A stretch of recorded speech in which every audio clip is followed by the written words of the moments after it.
persoalan infak ini para hadirin, kita ini seperti setiap hari kita tidak pernah berhenti diberi oleh Allah Subhanahu wa taala, maka kita jangan pernah berencana berhenti daripada memberi. Jadi pegah menyekan orang Arab, pegah al-fulus bitruhu tinggi. Saya tadi ada video yang saya nonton di sini. Dikatakan cerita based on true story, ya, berdasarkan kisah nyata, dibuat filem lah, gitu kan. Jadi tentang seorang pengemis di Amerika, ceritanya begitulah, ya, yang dia diberikan uang oleh seorang perempuan, lalu kemudian saat diberikan uang terjatuh cincinnya. Saya kira mungkin ada sebagian kita yang nonton di sini. Lalu kemudian si perempuan saat memberikan itu dia bilang bahwa uang ini ada yang pergi dan dia datang, sifatnya we could gone across pemenan, lun hendak ingat bahasa Inggris, ya. Jadi intinya dia pergi dan dia datang. Nah, jadi harta ini seperti ini para hadirin. Dia pergi dan dia datang. Jadi ini harta ini sifatnya dia harus dialirkan. Dia tidak boleh ditahan. Jadi karena dia menganut filosofi air dia. Dia seperti air. Jadi harta ini kalau ditahan ini, maka dia akan memunculkan berbagai macam dampak yang negatif. Maka dia harus terus dialirkan. Harta ini harus bergerak dia. Harus digerakkan, ya. Jadi harta itu harus dikeluarkan. Dan semakin banyak dialirkan, dia akan semakin banyak yang kembali. Atau paling tidak yang tersisa itu akan semakin bersih. Ya, persis seperti air yang mengalir itu. Semakin jauh air itu mengalir, maka semakin bersih air tersebut. Dan dia akan menumbuhkan kiri dan kanan. Nah, itu sifat air. Tapi kalau sekarang air itu ditahan di dalam sebuah sumur, ya, atau dalam sebuah kolam, tidak ada jalur di mana dia harus mengalir, nah maka air itu akan terkatung, ya, dia akan bertakung, jadi dia akan tergenang di situ, dan itu akan justru merusak air itu sendiri, ya. Jangankan bisa kita minum, mungkin kita mandi pun tidak akan mungkin, ya. Dia akan tumbuh lumut dan macam-macam di dalamnya, jadi itu akan busuk air tersebut. Maka dia harus begitu juga dengan uang, harta demikian. Jadi tidak ada istilah berhenti daripada berinfak para hadirin, ya. Tidak ada istilah berhenti daripada berinfak. Dan itu juga saya kira kenapa di sana rahasianya Allah itu dalam banyak ayat yang mengaitkan antara wa aqimus salata wa atuz zakah. Jadi iqamatis salah wa itaiz zakah, dan itu menjadi dua pondasi besar di dalam Islam ini. Jadi mendirikan sembahyang, menegakkan salat, dan berinfak, menunaikan zakat. Zakat di sini tidak harus dipahami zakat dalam pengertian yang cukup spesifik, yaitu zakat yang kita keluarkan setiap di akhir Ramadan, atau zakat yang kita keluarkan ketika sampai nisab. Karena syariat zakat para hadirin itu sudah turun semenjak Nabi berada di Mekah. Kalau zakat yang kita pahami dalam ruang yang spesifik tadi ini, yaitu zakat yang kita keluarkan apabila sampai nisab, zakat yang kita keluarkan di akhir daripada bulan Ramadan, itu perintah berzakat yang demikian itu kemudian ketika Nabi sudah di Mekah, di Madinah. Itu sudah kemudian syariatnya. Tetapi zakat secara umum itu perintahnya sudah semenjak dari Mekah. Nah, bukti yang paling nyata di sini adalah surah Al-Mu'minun. Dalam surah Al-Mu'minun itu Allah katakan apa? Qad aflahal mu'minuna alladhina hum fi salatin khashi'un walladzina hum anil lagwi mu'ridun walladzina hum lizzakati fa'ilun. Mereka adalah orang yang berbuat untuk berzakat. Allah sudah mulai menyebutkan zakat dengan begitu terang, sarih, gamblang. Itu saat Al-Quran mulai diturunkan di Mekah. Ketika Nabi sudah masih berada di Mekah. Nah, sejak di Mekah itu sudah ada zakat. Nah, apa zakat di Mekah itu seperti apa? Zakat di Mekah itu menyantuni fakir miskin, anak yatim, menolong para janda, orang-orang yang membutuhkannya, zakat ketika di Mekah. Berbeda dengan zakat ketika di Madinah. Nah, ketika Allah mengatakan aqimus shalah wa atuz zakah, nah saya mengatakan zakah di sini tidak harus dipahami dalam bentuk yang sempit tadi. Tapi zakah juga mencakup semangat zakah itu sendiri seperti di Mekah dan juga seperti di Madinah. Jadi ini sesungguhnya adalah perintah daripada Allah untuk terus melakukan infak dalam kebaikan ini, Seperti kita terus juga menunaikan sembahyang tidak pernah henti. Sebagaimana sembahyang kita tidak pernah berhenti sembahyang, siang dan malam sembahyang, setiap hari kita sembahyang. Nah, begitu juga seharusnya setiap hari kita berinfak, para hadirin berbahagia. Curah infak. Karena setiap hari itu ada malaikat yang turun mendoakan kepada orang yang menginfakkan setiap hari itu. Maka jangan pernah lewatkan hari tanpa berinfak. Nah, walaupun saya katakan pada banyak orang, walaupun mungkin tidak ada orang tempat di mana kita menyalurkan pada hari itu. Nekebah pengen. Saya bilang dulu ke orang-orang, saya katakan apa? Ketika kita tidak tahu harus menyalurkan kepada siapa, nekebah pengen. Berapa kira-kira kita akan berinfak setiap harinya? 1.000? Kalau 1.000, maka setiap bulan kita akan berinfak 30.000. Berarti harus konsisten, kan? Setiap hari masukkan dalam celengan infak 1.000, 1.000, 1.000, 1.000. Tiba akhir bulan uang ini sudah jadi 30.000. 30.000 nebak kena. Nijuk balun, lon dohojo ilun. Atau bawa ke masjid, masukkan dalam celeng masjid. Jumpa penintiang masjid. Jumlahnya sudah 30.000, Pak. 30.000 itu nyan kameyum. Kita hanya berinfak sehari 1.000. Itu sudah dianggap kita berinfak setiap hari. Atau misalnya begitu kita terima gaji, kita langsung kita rasa saja kira-kira kekuatan infak kita ini setiap harinya berapa. Jadi kalau gaji saya, gaji lun per juta, berapa gaji saya? Wah, lebih gaji lun pedul. Tengok lagi gaji pedul. 4.695.000 sekian. Hampir 4.700.000 gaji lun. Nah, potong uang listrik, potong uang makan segala macam. Saya bilang sama istri, ini gaji. Dia punya kekuatan infak satu hari 5.000, saya bilang. 5.000. Kalau 5.000 dikali 30 hari, berarti saya harus berinfak sebulan itu 150.000. Maka begitu saya terima gaji, saya bawa pulang loncok pengen di ATM misalnya malam ini, saya pulang ke rumah, itu ada uang 150.000 itu yang masuk ke amplop namanya infak. Idamang juga. Langsung 150.000 idamang kena. Nah, 150.000 ini akumulasi daripada asumsi tadi. Bahwa saya dengan uang 4.600 sekian ribu ini, saya punya kemampuan berinfak sehari 5.000 perak. 5.000, 5.000, 5.000. Diakumulasikan jadi 150.000. Karena amplop 150.000 aja.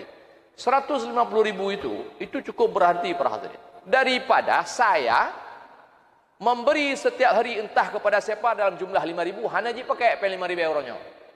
Tapi begitu saya kumpulkan, jadi uang nominal 150.000, nyan merumpok beruah sabah empang, minyak 1 kilo, saka 1 kilo, nyan tajuk kurang asin, igrop hamdat hobi. Besar nilainya itu. Padahal tadi cuma receh 5.000 sehari. Tapi kita kumpulkan setiap hari. Nah, saya kira ini yang model-model begini, ini saya kasih contoh yang cukup praktis itu. Ini model-model begini, ini yang seharusnya kita harus budayakan. Sehingga setiap kita ini ada napeng sedekah tapi itu ya. Jadi tidak ada istilah kita ini tidak ada uang infak sebenarnya. Jadi ketika ada orang datang, ya, tetap ada yang kita berikan kepada orang. Tapi sekali lagi kita katakan, kita orang yang memberi ini punya hak kepada siapa yang harus kita beri. Ya, jadi mungkin kalau bicara infak panjang para hadirin, ya. Nah, tapi kita kena ingat bahwa tidak ada istilah berhenti daripada berinfak. Jadi kan berarti ketika kemarin sudah selesai, kita sudah tutup. Enggak, kita tidak pernah tutup. Ya. Jadi infak celengan masjidnya terbuka tapi. Dan itu terbuka sepanjang masjid ini ada dan sampai kiamat. Nah, dan itu bukan hanya diletakkan untuk sekedar hiasan, tidak. Itu memang untuk diisi. Ya, jadi kita tidak ada istilah berhenti daripada berinfak. Kalau ada rencana berhenti berinfak, berarti ya sudah, berarti antara keba Allah kakek mati betul tengok kan? Karena selagi kita masih mencicipi rezeki daripada Allah Subhanahu Wa Taala, nah maka selama itu kita masih akan terus berinfak. Jadi sekali lagi, ya, kita mohon kepada para jamaah untuk mendukung pendidikan ini. Kemudian sekali lagi saya katakan bahwa ini pendidikan para hadirin, ya. Jadi kalau di sana infak pada fakir miskin, anak yatim, ya, yang mungkin statusnya kita tidak tahu seperti apa, tapi ini betul-betul memang infak pendidikan. Nah, jadi menyolongkan ini nilainya jauh lebih besar daripada hanya sekedar memberi makan orang miskin. Jadi kami dulu waktu di Mesir itu ada Syekh Abdul Salam namanya. Jadi beliau orang ikhwan ini, ikhwan muslimin Syekh Abdul Salam. Jadi beliau orang kaya. Jadi beliau punya kebun jeruk dan juga punya perusahaan ternak ternak ayam, katkut. Katkut itu katakit. Yang orang bertikan katkut. Katkut itu ayam kecil-kecil itu. Jadi beliau menetaskan ayam ini, usaha beliau itu. Dan beliau jual anak-anak ayam yang kecil-kecil itu. Tapi perusahaan besar memang. Jadi miliarder beliau.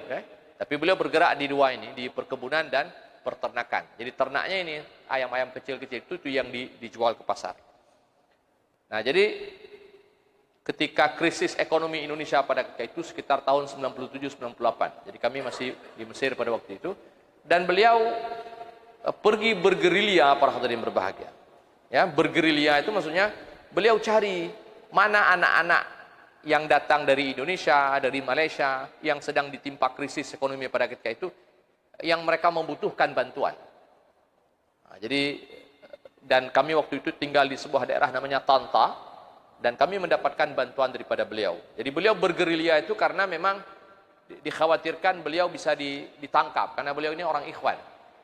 Jadi orang ikhwan ini harus hati-hati dia dalam menyalurkan uang, karena dianggap, karena ikhwan di Mesir pada ketika itu dipandang sebagai gerakan yang terlarang pada zaman Husni Mubarak. Dan sekira sekarang lebih buruk daripada dulu, kalau sekarang sudah dipandang sebagai teroris. Kan? Kalau dulu hanya sebagai gerakan yang terlarang, tapi tidak dianggap sebagai teroris. Nah, intinya beliau beri kami bantuan, ya, dan sangat banyak untuk pada waktu itu, ya, sangat banyak setiap bulan, ya, banyaklah dikasih. Nah, lalu pernah beliau berbicara, ya, pada malam ketika penyaluran perdana itu, dan beliau mengatakan bahwa beliau bilang, kenapa saya memilih antum-antum yang datang dari dari Indonesia dan lain-lain untuk menerima pemberian ini, bantuan ini. Padahal di Mesir masih banyak orang-orang miskin di Mesir yang juga perlu kepada bantuan. Nah, kenapa saya memilih kalian ini untuk mendapatkan bantuan ini? Dan beliau mengatakan bahwa salah satu yang beliau sampaikan, kalau sekiranya saya berikan kepada mereka yang membutuhkan di sini, mereka paling hanya bisa untuk menghidupi kehidupan mereka. Mereka hanya butuh makan dan minum. Selesai mereka makan dan minum, mereka akan mati juga. Jadi memang saya dapatkan pahala daripada orang yang telah hidup barangkali dengan pemberian saya. Dia telah bisa menyambung nyawanya. Tapi setelah dia hidup, dia cuma bisa hidup. Tidak lebih daripada itu. Tapi ketika saya beri kepada kalian, kalian bukan sekedar hidup dengan apa yang saya berikan. Tapi kalian bisa memberi kehidupan kepada orang lain ketika kalian pulang kampung halaman. Nah, jadi efek yang berantai, perhatian kalian pakiban cara urang mutadekah. Jadi dia betul-betul mencari, padahal uang yang dikeluarkan mungkin akan sama nominalnya, tapi nilai yang didapatkan baik di sisi Allah maupun di dunia itu akan berbeda. Ketika kita orang yang menerima infak kita itu berbeda. Nah, makanya pakan tanyanya sebenarnya kan cik kena tinggai urang kathirnya, ya. Tapi sekali lagi saya katakan para hadirin, inilah ruang infak selain daripada zakat. Nyo infak selain zakat. Selain daripada zakat. Biarlah orang-orang miskin itu yang hanya sekedar makan minum untuk konsumsi sehari-hari, mereka diberi daripada zakat. Tapi untuk ini kita beri daripada infak yang lain selain daripada zakat. Karena zakat sifatnya terbatas dia. Yang ini tapi kepada lembaga pendidikan. Kita akan mendapatkan nilai yang berlebih meskipun uang yang kita keluarkan itu sama. Kalau kita kasih kepada orang miskin di jalan itu 10.000, kita beri kepada seorang anak santri ini 10.000, jadi yang kita keluarkan sama itu. Tapi pahala yang akan kita dapatkan, kemudian juga faedah yang akan didapatkan oleh anak itu jauh lebih besar dibandingkan dengan apa yang kita berikan kepada orang miskin. Orang miskin bunuhnya, ipaje huronya mentang, tinggal hamade jahanali. Walaupun kita mendapatkan pahala insyaAllah, tapi dampak yang ditimbulkan tidak ada. Tapi begitu kita beri kepada anak-anak yang di dunia pendidikan tadi, kita beri kepada guru-guru, nah kita dapat pahala, dan mereka nanti akan menyampaikan agama ini kepada orang lain, dan dalam setiap penyampaian agama dia kepada orang lain, ada kontribusi kita di situ. Belum menyalurkan bau rendon, Berapa banyak saya sudah menyampaikan Islam kepada banyak orang sepanjang saya pulang kemari. Dari tahun 2004. Sebelum tsunami dulu. Sampai hari ini. Berapa kalimat Allah saya ingatkan kepada orang-orang di mimbar ini dan di mana-mana. Dan depurung dan dalam setiap tuturan saya ini ada kontribusi Syekh Abdul Salam yang saya dulu. Bandingkan kalau sekiranya beliau kasih kepada orang Gasin yang mesti kamandai. Tapi beliau memilih saya. Kenapa? Karena punya dampak. Dan saya hari ini menyampaikan kepada orang-orang yang nahidi, ke anak mataku dan di mana-mana saya sampaikan. Dan dia akan menyampaikan lagi kepada yang lain, berantai para hadirin. Bukan hanya sekedar hidup dalam pengertian hidup jasmani, tapi hidup ruhi. Agamanya wajib udip. Jadi ini kenapa beliau memilih dunia pendidikan. Kenapa beliau bergerilya di malam hari itu mencari anak-anak sekolah, tidak memberi kepada fakir miskin yang ada di sana. Hanya ke maksudnya bahkan kita ini menggalakkan para hadirin untuk berinfak di lembaga-lembaga pendidikan. Nah sekarang lembaga pendidikannya dia tu hulero ni. Nampak? Ya. Jadi menyabaro ada pegah di Alulim agak sedikit jauh. Ini ada di atas kita ini. Ya. Tepat di atas tanyanya ini. Lantai 2 itu ya. Jadi mudah-mudahan saya kira semua kita tetap berniat. Jadi barosat dua lempegah ya. Jadi dia dalam berinfak ini para hadirin. Ini kata kunci je ya. Dan mungkin kalian dalam Al-Qur'an nyoka ke uronyo tutup nyonya infak malai. Nah jadi dia. Dalam Al-Qur'an apa perkara? Dikatakan Allah ciri daripada orang beriman itu, orang muttaqin itu wa mimma razaqnahum yunfiqun juga. Itu satu. Di surah Ali Imran Allah bilang apa? Yunfiquna fis sarra' wad dharra. Jadi orang beriman itu, orang mukmin itu, orang muttaqin itu, infaknya itu tidak di akhir dia, tapi infaknya dia di awal. Karena infaknya di awal, maka dia bisa berinfak baik dalam keadaan sempit maupun lapang. Dan saya dulu mungkin pernah contohkan kepada para hadirin, infak ini persis seperti kita makan juga. Persis seperti kita ingin memberi kepada anak dan istri. Kalau misalnya saya punya 3 orang anak di rumah, lalu kemudian saya niatkan, ya Allah, saya ingin berinfak kepada anak itu. Ada satu lagi anak, saya ingin infak kepada anak itu. Katakan uang sekolah yang akan saya berikan kepada anak A misalnya. Selain daripada anak saya. Apa yang terjadi pada akhirnya para hadirin? Apakah kemudian saya tidak mampu memberi kepada anak A itu? Tidak, saya mampu memberi. Jadi ternyata kemudian anak A itu yang sesungguhnya itu bukan anak saya, dia nanti jadi seperti anak saya. Betul gimana? Kalau para hadirin ini, misalnya saya ini punya 3 orang anak. Kalau misalnya lahir anak keempat, nyalo lahir anak keput. Apakah Pak Jafar anak keput lu nyan dia aja? Saya akan gaji saya tadi 4.600.000 sekian tadi ini. Anak saya sekarang 3. Kalau sekiranya saya punya anak keempat, apakah gara-gara anak-anak keput lungkun mana ikahnya hanali, ikah bajai hanali. Ikah bu hanali. Tapu hanali ikah, kabeh keleh madu mana. Tak ada apa. Walaupun saya punya anak 12 orang setelah anak yang 3 ini, tetap semua mereka akan punya pakaian, punya tempat tinggal, punya makan, Pak. Semua punya pendidikan insya-Allah. Walaupun saya punya anak 100 setelah itu. Mana ada orang sekarang ini yang punya anak 1, 2, 3 anak ketulut kah sapu tam merempuk aja kabeh baju liadun ke mendukah. Kah preh metim tam. Tak ada apa. Ya? Makanya kenapa saya katakan sama orang, saya tetap akan memberi. Yang pengalaman, Pak. Jadi kalau kita niatkan, saya punya anak 3. Jadi dan kita akan masuk lot memang dalam kelompoknya itu. Kita akan santuni ini anak. Nah, anak yang kita santuni ini dia akan menjadi anak keempat bagi saya. Allah akan merezekikan saya, ya, akan merezekikan anak saya yang 3 dan Allah akan merezekikan untuk anak yang keempat ini. Sehingga nala umur lakanya ustaz anak medeh pertama, jok kena. Nah 5 buah anak lu mereka. Allah akan memberikan rezeki kepada anak ini lewat saya. Sebagaimana Allah beri rezeki kepada anak saya di rumah 3, Allah juga akan berikan rezeki kepada anak 2 ini lewat saya. Karena lu tanggung anaknya. Nah anak lam cak kena 6 roh. Kita akan berikan perhatian. Nah, cuman kan lebih ringan kalau sekiranya itu orang lain. Mana datanya perhatian. Tidak ada istilah makanya infak ini niat dari phone. Begitu kita ada orang infak, saya akan berinfak. Begitu kita niat berinfak, Allah akan mudahkan rezeki mengalir kepada orang untuk memberi infak pada ini. Tapi menyadran dari awal hanya tim niat, maka di situ apa? Sekira pun kita punya uang, tapi kita tidak niat, maka asyaitan ya'idukumul faqra wa ya'murukum bil fahsya. Maka syaitan akan datang membisikkan kepada kita ini untuk memperkuat dan mempertegas, jangan infak. Padahal pengna, apalagi uang tak ada. Tapi begitu kita niat ingin berinfak, azam dalam hati, saya ingin berinfak, nyo lempegahnya, niat je madu, niat je infak. Hana rugi niat, Pak. Tidak rugi niat. Niat orang mukmin itu ditulis satu kebaikan yang sempurna para hadirin. Hana rugi niat ron. Faman hamma bihasanatin falam ya'malha katabahu Allah innahu hasanatan kamilatan. Orang yang bercita-cita buat baik tapi tidak buat, tapi punya cita-cita, Allah tuliskan satu kebaikan yang sempurna. Niat.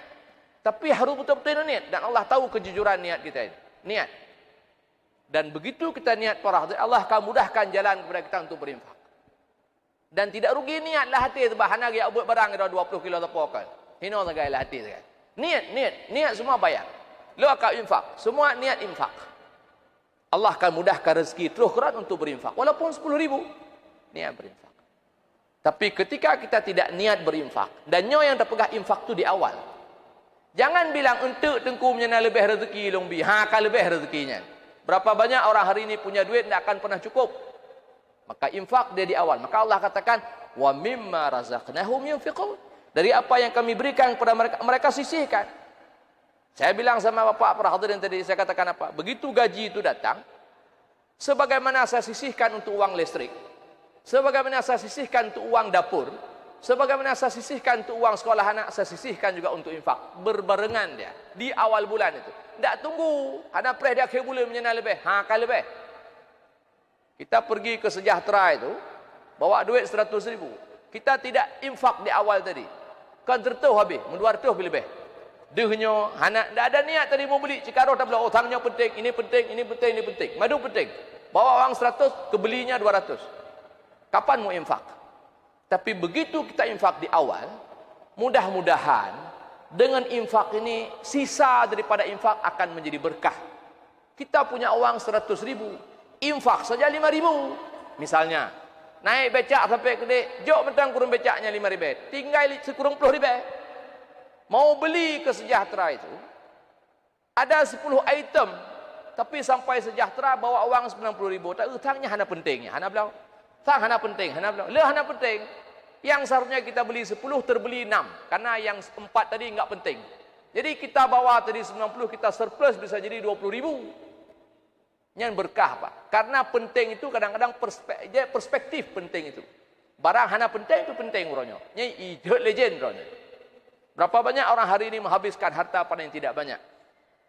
Yang kena surah Al-Mu'minun walladzina hum 'anil lagwi mu'ridun.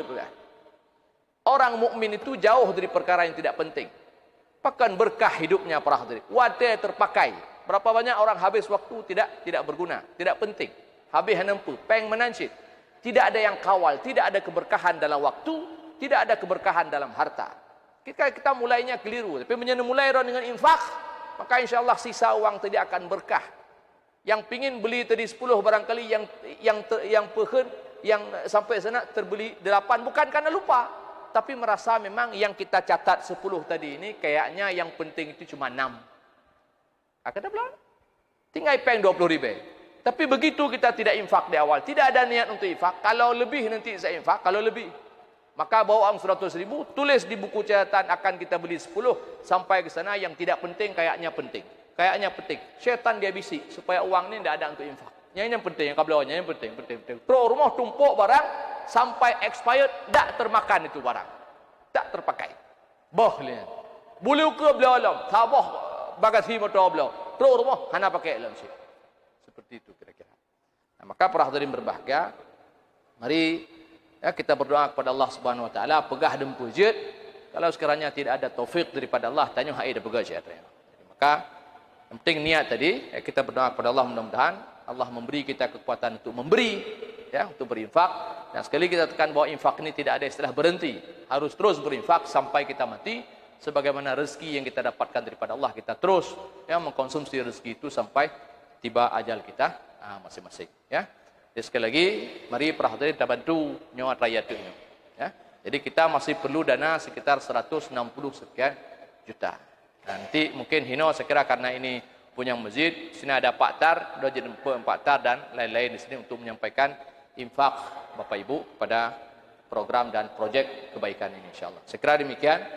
Yang saya tidak baca ini insyaallah minggu depan kita akan baca ini. Kiranya ya semua kita diberi taufik oleh Allah Subhanahu wa taala. Lebih dan kurang saya mohon maaf. Subhanakallahumma bihamdika asyhadu an la ilaha illa anta astaghfiruka wa atubu ilaik. Assalamualaikum warahmatullahi wabarakatuh.